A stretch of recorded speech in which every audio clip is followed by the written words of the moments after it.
আসলে অনেক বড় একটা পাওয়া যে আমি তাদের সাথে স্ক্রিনটা শেয়ার করতে পেরেছি এবং তারা আসলে তাদের হার্ট অ্যান্ড সোল দিয়ে ট্রাই করেছে তাদের ক্যারেক্টারগুলো করতে এবং তারা যদি এই গল্পে না থাকতো তাহলে আমি মধ্যমণি বা হচ্ছে গিয়ে এই গল্পের প্রাণ আসলে হতে পারতাম না। হয়েছে কারণ তারা আমার সাথে ছিল। একদম মানে বলিউড স্টাইলে যেরকম হয় একদম শিব অনুসারী করে গল্পের মধ্যে লেগের পারে এরকম বাণিজ্যিক ধারণার যে ফিল্মগুলো এটা নিয়ে আসলে ইটস ফ্যান্টাস্টিক। আমার কাছে মনে হয় সব ধরনের ফিল্মে এন্টারটেইনিং, সব ধরনের ফিল্মের উদ্দেশ্য একটু ডিফারেন্ট থাকে।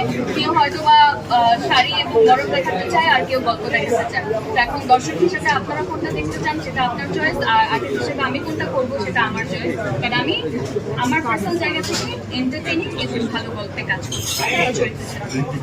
শেষ প্রশ্ন যেটা হচ্ছে যে মানে শুক্রবারে যে আজকে রিলিজ হইল দর্শকদের যা বলতে চান।